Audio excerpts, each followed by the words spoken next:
Hi, my name is Rupinder Brar. I am the physics program director at Ontario Tech University, and I'm also a senior teaching professor in physics and astronomy.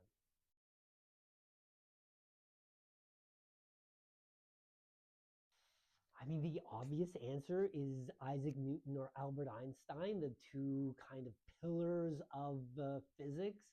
Um, I don't know if either of them would be excellent at teaching, but just to have a glimpse into their thought process would be super fascinating. If I had to pick one, I'd go with Albert Einstein. The thing that fascinates me the most is that he was able to make these incredible leaps of physics intuition with essentially just doing thought experiments. And I'd love to have him communicate some of those experiments to the students so that they can think the same way he did to come up with the theory of relativity, essentially.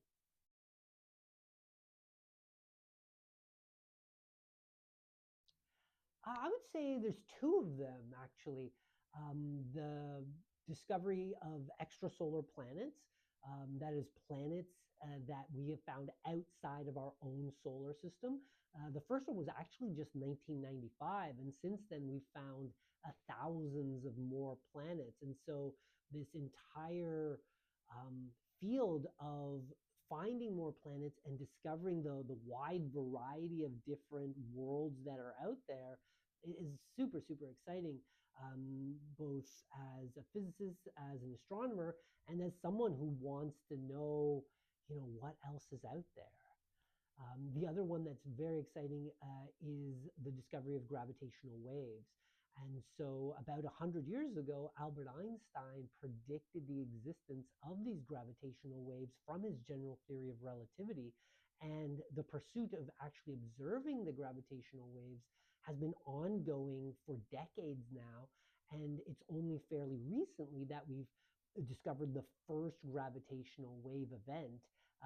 And that was from two black holes that were orbiting one another. They actually merged into a single larger black hole, and it created this gravitational wave that emanated from many, many light years away and eventually was detected by these new class of detectors here on Earth. And since then, we found many, many other uh, gravitational wave signatures, and it's opened up a whole new field of astrophysics, not just learning about gravitational waves, but about the objects that are causing those waves, and namely black holes.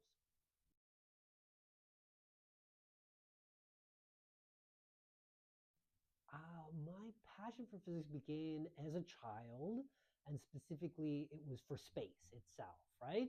And so, just typical kids, what are they into? Dinosaurs, space, and knights, or whatever.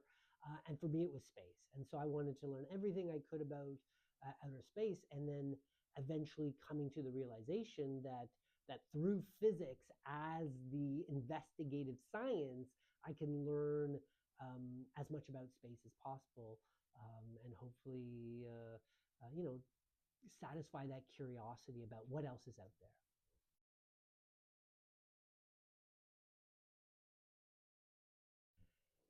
If I was to compare my physics and astronomy courses to the ones that I took as an undergraduate, I teach them very, very differently. I try to make my courses very much about the process of problem solving, almost about skill building, um, being just as important as communicating the physics concepts themselves. And so I've done lots of different things so that we maximize our time in the classroom, essentially doing examples and having the students do the things before I do. At the end of the day, I don't have any PowerPoint slides. We don't go in with some preconceived notion of this is where we're starting and this is where we're ending. For me, it's very much more malleable with how the students are dealing with the material. And so I'll start from like a blank page and then we'll make the notes together, we'll do the questions together, so that it is much more active learning as opposed to a passive type of learning that I experienced back in my undergraduate days in physics courses.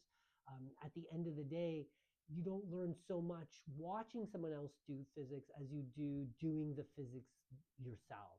And that's what I try to emphasize.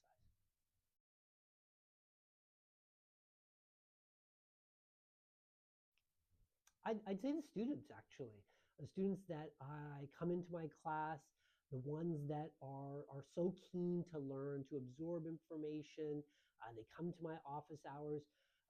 Teaching is really a give and a take, right? I can only be as good a professor as my students are at giving me that feedback. It's like it's a loop, and so I do have the best students who maybe don't know everything about a topic that I'm talking about, but their interest level and they're willing to do the work to get good at that material. The other thing I'll mention is my colleagues, the other professors here at the university. We share a lot in common with our passion for teaching, and again, it shows with their classes as well.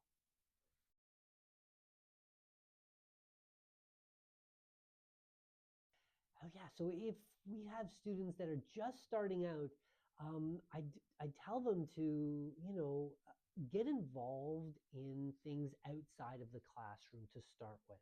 Clearly, you want to, focus on your studies, attend your classes, attend your tutorials, attend your labs, but join the physics society, for example. Get involved in other types of interests outside of class as well, and be ready for an experience that's going to change. Physics from first year to second year, there's a big difference in going from the larger class sizes to the smaller class sizes, getting to know your other peers who are in your year, eventually getting to know the professors, and essentially just start building those relationships that are going to help them um, thrive over their next 4 years.